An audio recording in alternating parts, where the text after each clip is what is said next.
So hold on, let me check. Let me see if LinkedIn There is live. it says the stream is live. And It now I does? have a little live talker Oh, now it is. block Okay. that's like 7 seconds. Yeah.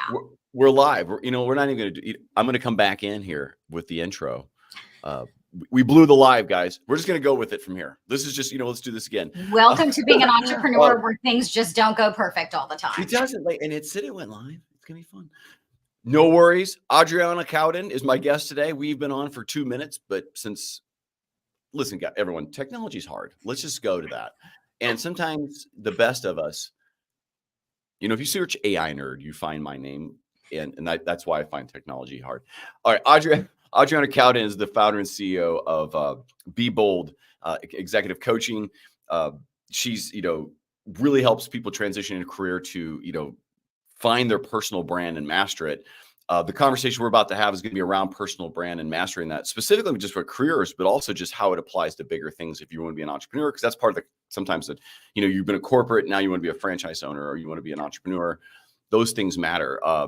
So we're, Adriana, welcome back. I mean, it's been 2 minutes since we did this intro. I mean, I feel like it was so long. Oh man, it's been ages.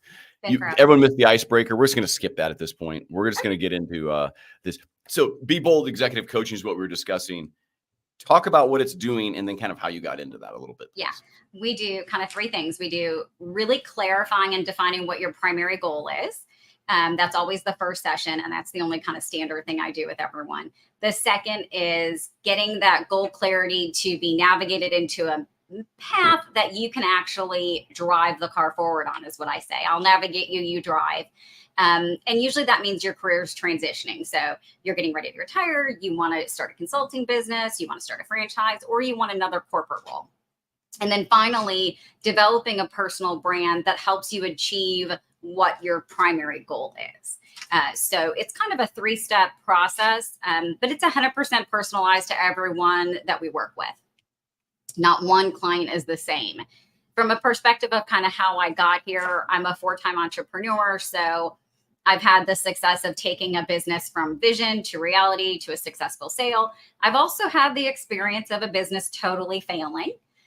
So I've been on both sides. And then I spent almost 20 years in corporate America, most recently as a CEO of a national healthcare nonprofit. But I was also like a chief customer officer of a $40 billion Fortune 500 and private equity CMO. So I've kind of done the gamut of C-suite. And the reason I like that is because I've sat in the chair and I've done the work. So the clients I've coached in the last 25 years, and there's been about 5,000 of them, it's a different realization, a different conversation when you're talking to someone who actually firsthand understands those challenges. Yeah. I mean, I've been through plenty. I've been asked to leave. So the podcast is called Never Been Promoted. It could have been called Asked to Leave. It's 2 ways to look at that coin. So plenty of career transitions. And I will tell you that the personal brand, outside of his little cut tie, probably wasn't there. Like a lot of people struggle with that, right? They struggle with this idea of who am I? And, and specifically when you're like, you don't want to wrap yourself up in an identity of a job that could leave, and then specifically when it does leave, you're like, oh my God, my identity was there. Yeah. My take is your social media, which is where a lot of your personal brand comes from, or maybe some of the content you write, is yours. I don't subscribe to promoting the companies you work for unless you just want to. If it is a requirement of you working there, then so be it. But if it's your choice, I don't think you should be penalized for that, because you can't develop a personal brand otherwise. I totally agree. I mean, to some degree you can amongst your customers. They know who you are. They can trust you, those kinds of things. But from an outward reaching of who is that to the world, I don't know. So that's my take. So maybe take that and peel the onion a few layers on that one, because your depth in it's much deeper than my rudimentary. Yeah. So what I would say is, when you start with goal clarity, you run through all those questions. And I've done it myself. Do I want to go back and be a C-suite executive in corporate America? Do I want to start a coffee shop because I'm addicted to coffee? Surprisingly, I drink decaf, which is amazing. Do I want to build another digital marketing agency? And so you have all these questions. So the first step is get really, really clear on what you want. And then the second step is, now we brand you in a way that you start to attract the right opportunities or the right clients or the right initiatives. And so when it comes to personal branding, sure, you can kind of create that with like a customer to your point. However, I would say that you're more creating a personal relationship. A personal brand is something very intentional that you have defined and created. And then to your point, you market primarily on LinkedIn and maybe on Facebook, but really through LinkedIn. And then of course, I'm not on it, but the TikTok generation. TikTok.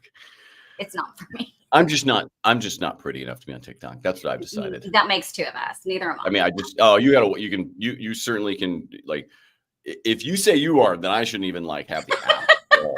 I don't think anyone, maybe actors, but I hate like myself on camera or on audio. So I'm always trying to be behind the scenes.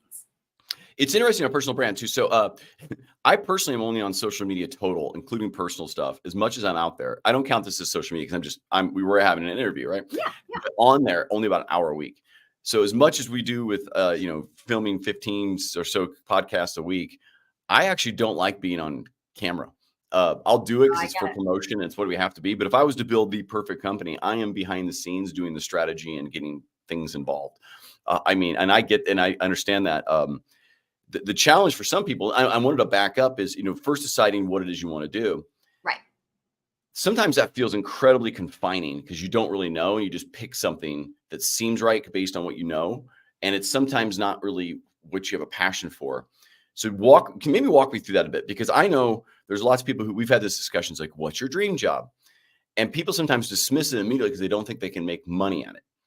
And not like a ridiculous, like, oh, I just want a video game. Well, you might be able to I hear it all the time. Yeah.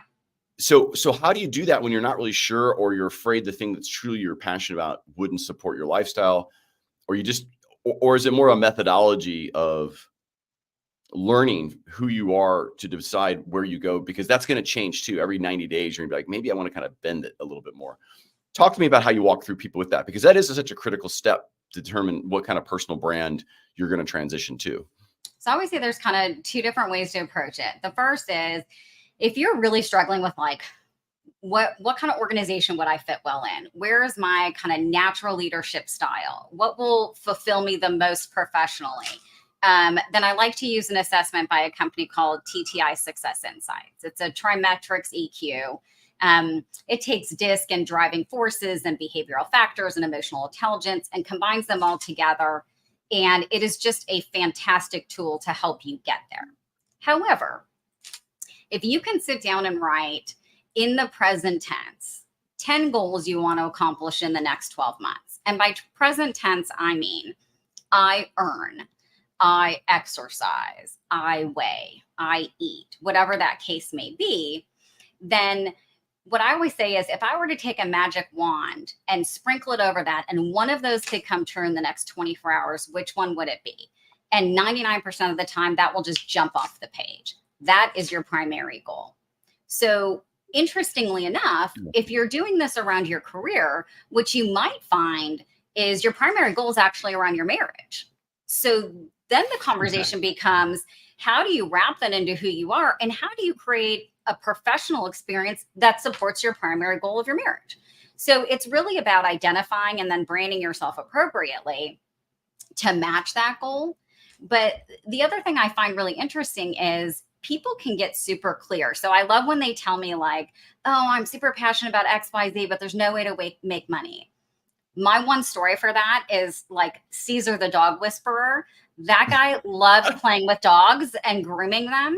He has a massive business. He's had a TV show. He has magazines and books and is very successful playing and training dogs and grooming them. So like, if you can take someone who moved to this country, not speaking the language, with no skill set per se or formal education, right, and he can do that because he followed his passion. I don't want to hear your lazy excuse that there's no way to make money in loving coffee or Italian food or whatever it is. Well, and if your lifestyle says, hey, I have to make $500,000 a year, you're likely going to have. So I this comes up a lot where people are entrepreneurs, and this has to do with defining success, right? Yeah. So one of the definitions of success I have for entrepreneurship is if you can replace what your salary was on your own, you're killing it. Like you're you're absolutely killing it. Like, and if you don't think it that way, please rethink it, because it out there, that is killing it. So if let's just say like it took you 25 years to make $500,000 a year, Right. Don't expect that in your first year of being on your own. And don't expect that the Patience. first year, something basically you're restarting a career somewhat with some more knowledge, but you're a new brand.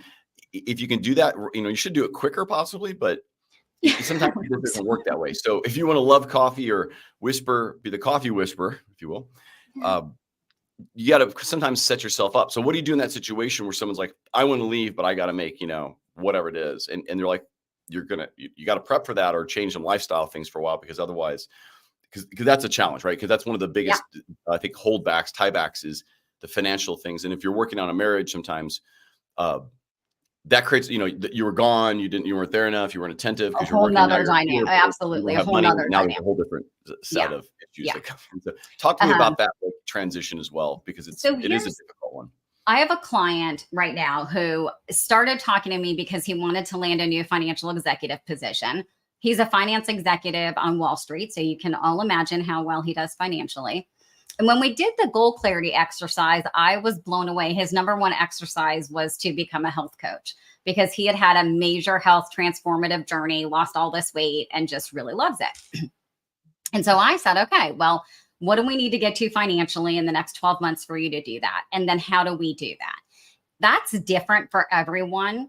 And no, in 12 months, we're not going to get him to what he's making on Wall Street, but we're going to get him a stable enough approach, branding him, starting to market him, starting slowly. We're doing some webinars with him and then doing coaching individually to the point where he starts to be able to grab up a savings. And so my goal is always get 12 months of savings before you jump off. And to get that savings, instead of taking from your salary, generate that income through the new business you want to do, because you're going to learn all those lessons while you're still being paid by a company. And you don't have the horribly unnecessary financial pressure on that business, which is a lot of times why 80% of them close in the first 5 years. They just crush under the pressure of that. Yeah. Well, so 100% agree with I call it an angel investor without equity approach. Yes. And it's quietly quitting, whatever it is. But if you know you're going to go, then just mentally check out, collect what you can from it. It's kind of, well, I don't know if you mentally there's an ethical opinion on that. I don't care, because they would get rid of you in 2 weeks or less. If that's right. And there's a problem that you're just going to quit in on longer terms. Add value, do the bare minimum, fine.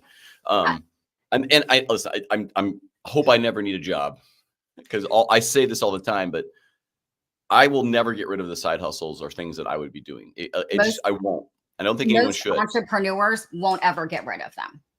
They won't. And if you, what I find sometimes too in a career transition, sometimes you can keep that job that has lots of kind of dead space that you're just wasting maybe on your phone or you're just whatever.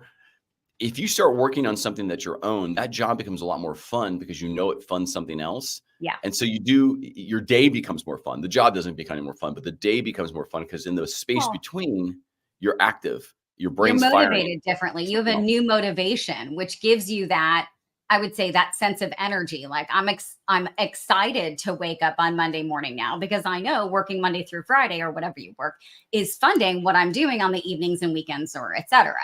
Right. So you have a different motivation because it's more intrinsic. It's aligned with your passions and your long-term goals. That's going to drive you forward and adjust your perspective and your time there. So when hiring a coach, I've never actually hired a coach. Now we work with lots of coaches with Instantly Relevant with my company, and we'll do we do weekly meetings on their stuff, but it ends up being like I coach them on my stuff. It becomes like an informal more of a, cross mentoring. Yeah. But one of the biggest objections is cost, and they look in looking at it as a cost versus an investment.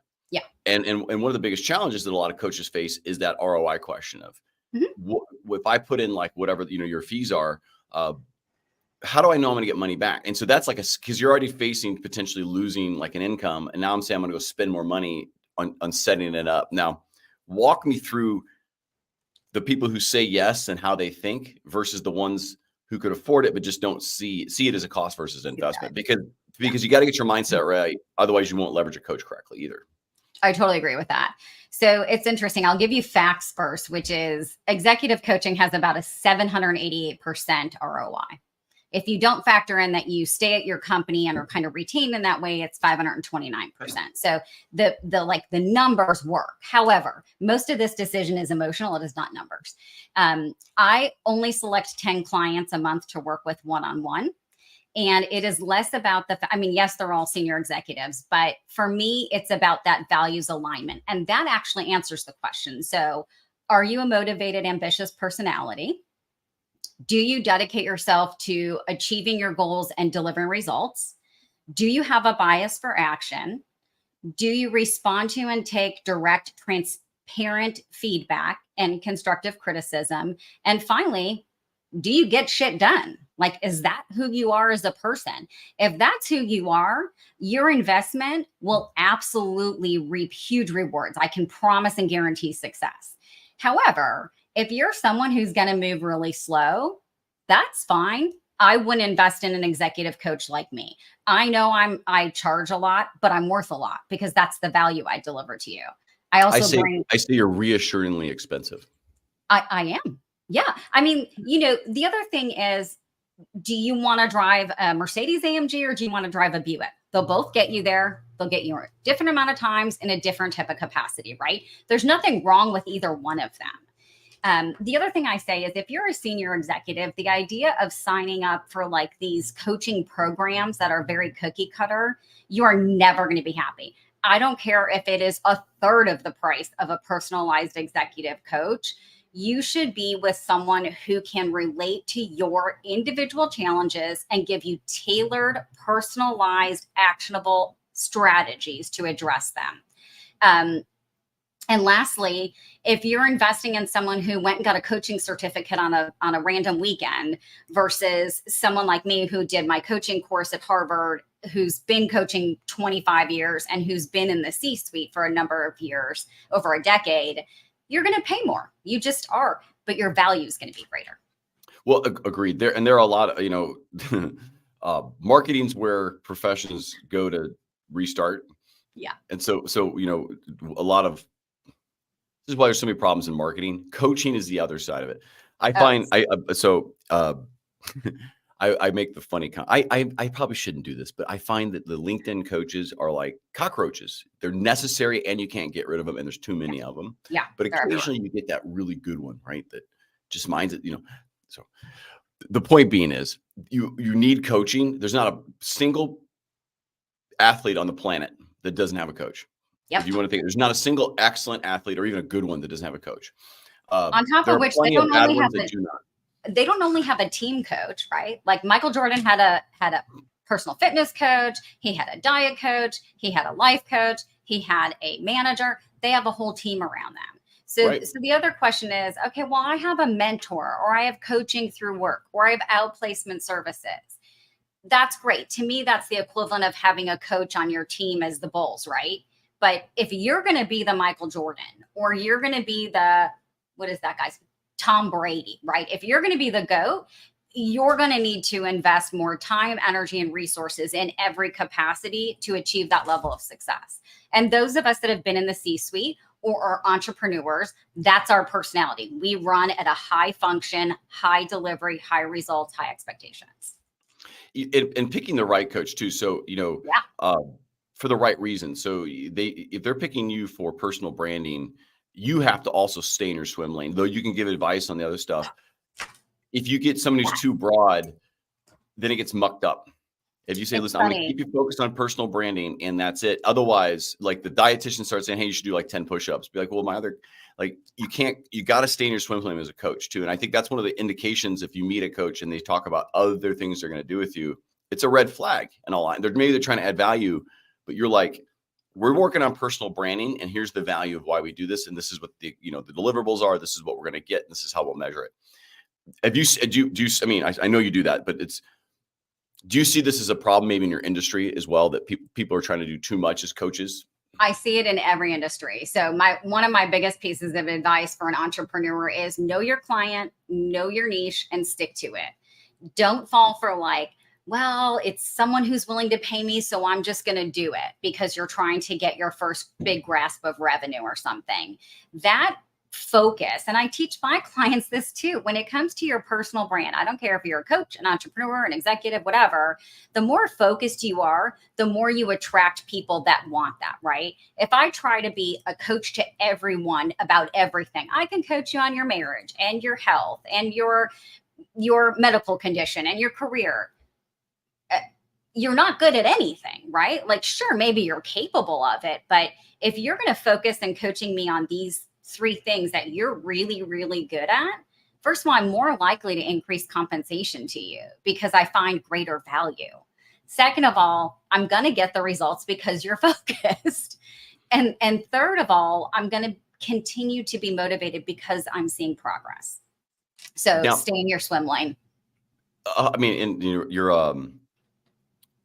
in your coaching program, you're very strategic. Everything's kind of customized. I agree with that because the nuance is where the real success comes. So you know the cookie cutter ones are good if you just really have no clue and you need to lift up, you know, from the sediment to the next levels up, right? But to get it strategized, it's harder though for you, right, to give them a digital course with it, right? So tell me about how they work in a very customized thing, because some people love I guess what I'm getting to is sometimes, like, you know, if you don't feel like you have the curriculum, people don't feel like you're organized. But when you say customize, do you have your own type of way you're going to walk them through over a 12-week or some type of period, or how do you make it feel like you're just not running by the seat of your pants? I guess is my point. Like, how do they get that feeling from you that you have organization and the idea that it's customized? So once I always do an initial consult with a client, complimentary for 30 minutes. First of all, I always want to know what is their exact primary reason for that 30 minutes, and then for coaching together. And the next thing I do is develop a customized coaching plan that usually has 3 or 4 steps. I don't think I've done one that is identical to the other in the past 4 or 5 years. They're all different components. Now, I do also have like a boot camp where you can go through. It is only senior executives. It is 2 hours every Monday morning for 60 days, for 8 weeks. However, I restrict that to 5 people. So the first hour is presentation and the second hour is conversation and personalized advice.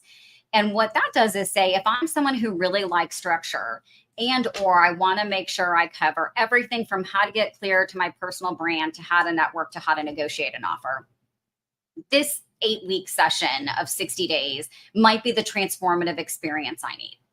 If I'm someone who's like, that sounds great, but I want to move like this, or I'm really more concerned about how do I manage communications once I land, or how do I integrate, whatever that is, then it becomes personalized. And so you get a personalized coaching plan that outlines how we work together, how I serve as your partner and coach, what you can expect, what I expect from you, as well as a timeline and all of your next steps. It's very detailed.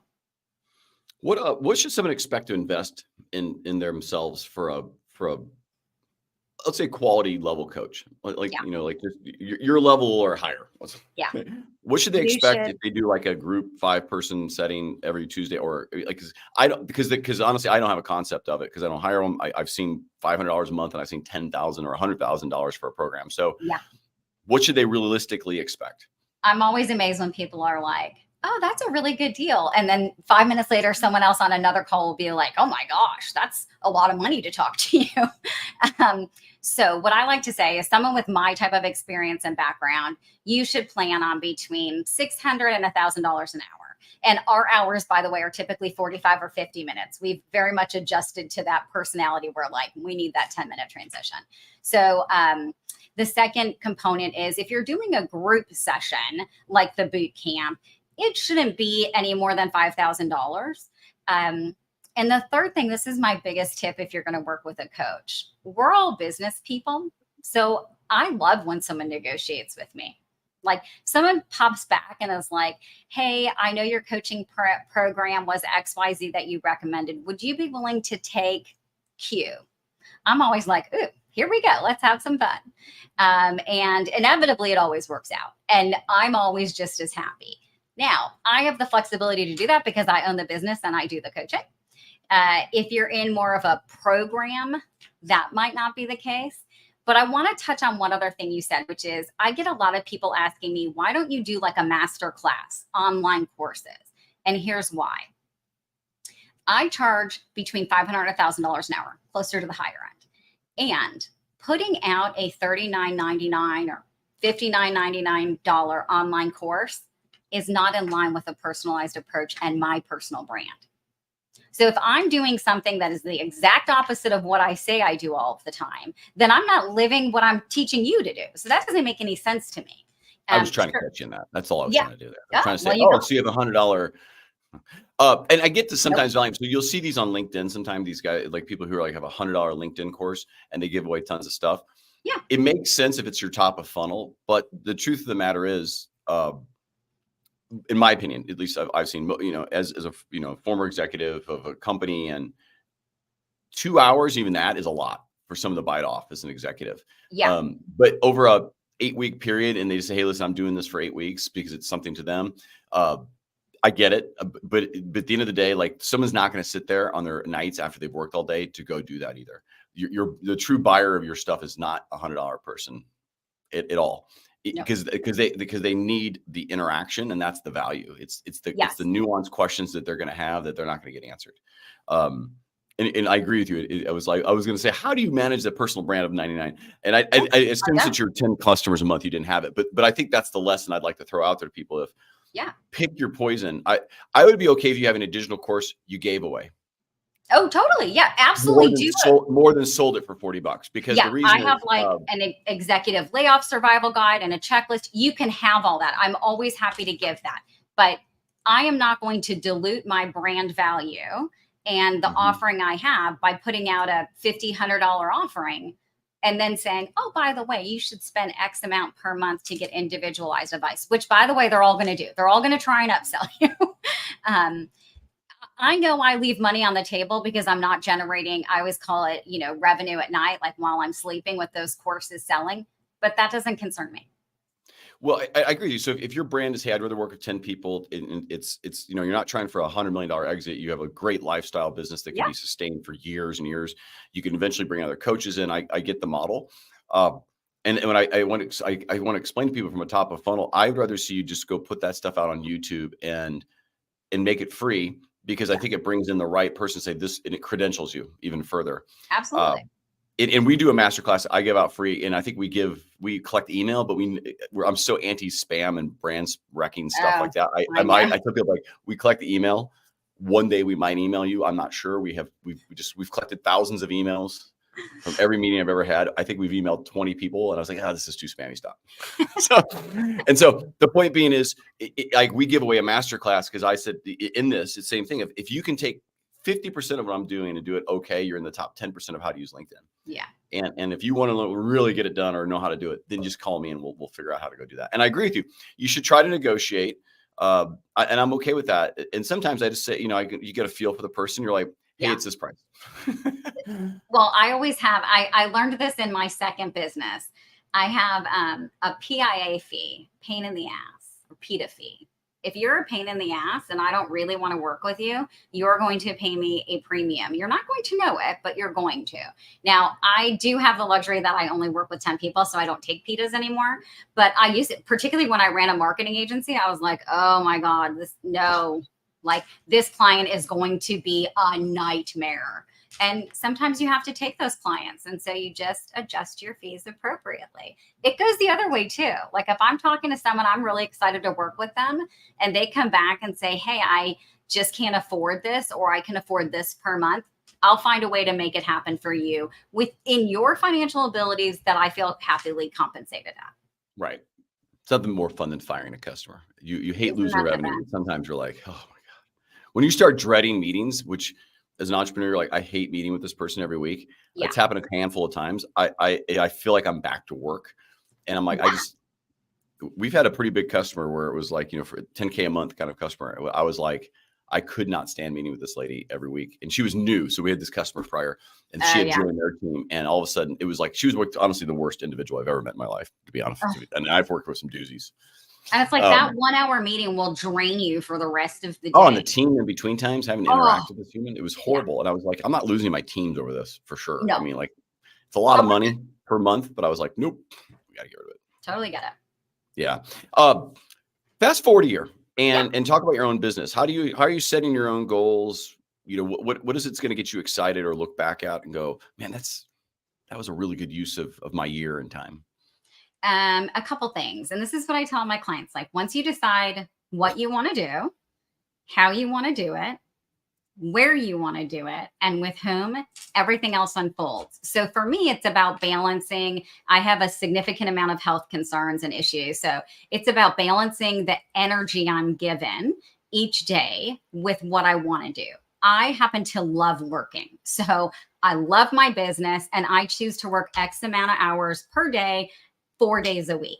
Now, 90% of the time I take Friday off because I only work 4 days a week. But like last week, when it was a holiday on Thursday, I worked Friday instead of Thursday. So it's that flexibility, right? But the second thing is, when you can decide what you want to do, I always use Stephen Covey's begin with the end in mind. I know at the beginning of each year where I want to be at the end of the year. I know client size, I know product wise, I know financially. And so I keep myself on that path. And the other thing is, I would be such a hypocrite if I didn't do this. I have my own accountability coach that I send progress reports to, as if this person, as if she's my, CEO, to keep me accountable and keep me on track. And then finally, I am horribly, horribly vision oriented. And so I have a vision board like right here. And then I have another whiteboard over there that I track progress on. And I do financials every Monday. So I know like we're on it. We're doing really, really well, or I better ramp up something else. Weekly is amazing. I'm probably quarterly myself. I have a book. So the sticker on it. I just bought to do. It's not journaling. It's for the purposes of drawing out the model and the flow and the workflows of services that you want to add, and how they work and who's going to be involved. And the reason is because you're right. If you don't have the model right, then you can't build the model. Like if you're just guessing, like, oh, I think this Lego piece goes here. No, like you got to take it like a minute. And I'll tell you, just finding the focus time to do that as an entrepreneur is very hard. And I think that's where coaches do help get you focused on, hey, just work on that one part for the week and you can call it a win. It's interesting. I started doing this in 2007. I started taking the last 2 weeks of the year off. Now it's really common. Almost 20 years ago, people were like, what do you mean you're going to be out for 2 weeks? Particularly when I was in retail, they were like, no, you're not. But I took those 2 weeks off. I went away. I would always go to Florida. I had a family ranch in Florida.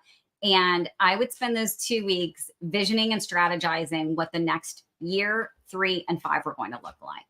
And so I intentionally spend 2 weeks every single year doing that. It is not easy to do, particularly as an entrepreneur, because if I'm not working, I'm not generating income, right? That's kind of the old mentality. But the value from those 2 weeks tells me I'm going to scale from, let's say, 700,000 in revenue this year to 1 million, or I'm going to scale clients from 10 to 12, or whatever the case may be for you. I'm going to launch some new programs. So that planning time is so critical. As you do financials weekly, we initiated, or when I built the company, I said, hey, we're going to do 4-day work weeks. That way you can have a life. You got to get stuff done. I don't track hours. I just, you got to deliver what you're supposed to do for the customers. In the meantime, you can have non-competitive side hustles. Have fun with it. Yeah. Build the company you want. Like, because I'm aware of the things I make fun of in the corporate world. And at the same time, I'm building a company. And so I'm trying to create the right balance of those. But in my day off, so to speak, it is a weekly, I'll sometimes film fun content.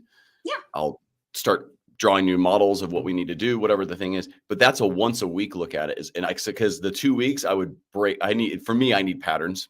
And if I break the pattern, the 2 weeks would ruin me. It would take me a month to get back on. And that's a perfect example. Everyone is really different. I'm so busy doing everything every day and keeping what I feel like on top of everything. And I have a great chief of staff that manages all the details and routine stuff, that I need to mentally disconnect from my daily in order to focus on the bigger picture. For some other people like you and this other client, Jonathan, I have, he needs those like weekly touch bases, and like, I need to be tracking progress weekly and looking at where we're going. everyone's different. And that goes back to why you hire a coach that does personalized coaching. Like if I worked with you and you were in a program and I was talking all about this 2 weeks a year, you'd be like, I mean, this is the biggest waste of my time. I don't function like that. Exactly. It is. And okay, so I always like to leave with a little, there's a lot of coaches who will watch this and such. How do you find your customers? So 90% are referral or repeat.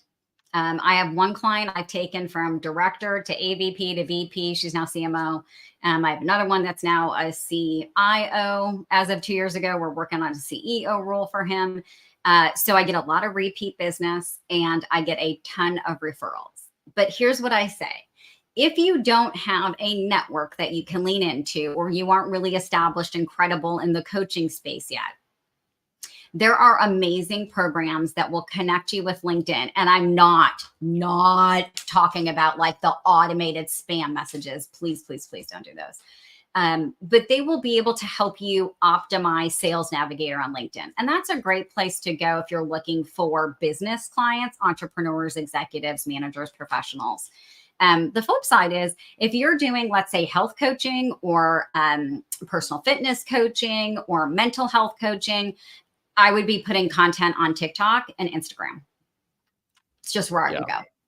Agreed. And that's a good point. So we'll leave you with that is, somebody who we do the strategies for how to use LinkedIn for business growth.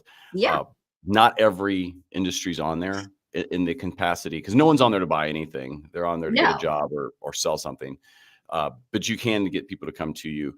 I would agree if you're doing things that are fitness related, maybe traditional in-person stuff. Yes. They typically do better on Meta platforms Absolutely. or TikTok. TikTok sometimes it's a little it's a whole show. Let's just do it that way. But for LinkedIn for sure, never spam. Never ever automate. Please. If you automate something, I'm okay with you automating stuff slowly to your first connections, inviting them to something of value. I'm fine with that. One message, not 10, not 2, 1. Not one every 3 days or one, and then leave it alone for 6 weeks or a month. Yeah. And if they never reply, question if they should be a first connection. And honestly, so the other thing I tell people before we kind of say goodbye is I would actively manage your network as you're building your business of any type, as you're building your personal brand. So, and what I mean by that is every month I get rid of 1,000 to 2,000 connections. So I stay around this 35,000 connection or follower level because I get rid of 1,000 to 2,000 dead because I'm not worried about the vanity metric of followers. Yeah. I'm worried about engagement and getting it exactly quality. If I could remove more, I would. But I'm all of a sudden feeling very, very good that I'm in your network. You haven't. I do because if people don't interact, then they actually hurt the important metrics, which are people. I want people like yourself to see our content. I don't want people who are and this is where the personal brand piece comes to you, right? I used to be in consulting and more technology consulting and more AI. A lot of my network is still that. Some of them are still engaged, but they don't serve the current business functions of and personal brand functions of where I'm going. So I've slowly, even sometimes they're friends, like I remove it. Some friends of mine from India, like everybody from India gets pretty much removed every month that somehow is connected with me because I don't sell to anything in India. The point is manage your network, keep it focused. There's a reason I call my company Instantly Relevant because I think you should be relevant. And that's where your brand, where you do, comes in great because if you're relevant to the group you're trying to go pursue, your personal brand will work really, really well. Absolutely. And you will attract people that you are relevant to. Exactly. We got about 1 minute left. How do they get a hold of you? What's the call to action? Go to BeBoldExecutiveCoaching.com. You can fill out the contact form to get a hold of me, and I will respond to all of those. And we can set up a 30-minute complimentary virtual consult if you're interested in branding, career transition, or executive coaching. And then you can always find me on LinkedIn, and you have my website right down here. Awesome. Hey, thank you so much for joining today. I really appreciate it. I'm going to put you into the green room that doesn't have cookies or drinks, but I'll be right back. Okay, I've got my own drink. Very good. I'll be right back. Thanks, Adriana, for joining today, and everybody who's watching, listening today for Never Been Promoted. Listen, get out there, go unleash your entrepreneur, and on your way to do that, stop by youtube.com at neverbeenpromoted.com and give it a subscribe. and get a hold of me through LinkedIn if you'd like to come on the show, if you'd like to give some feedback on the content, or do some hate messages. I'm okay with those too. You can throw those, but good messages are nice as well. But thanks for listening to the program. And until next time, like I said, get out there, go unleash your entrepreneur.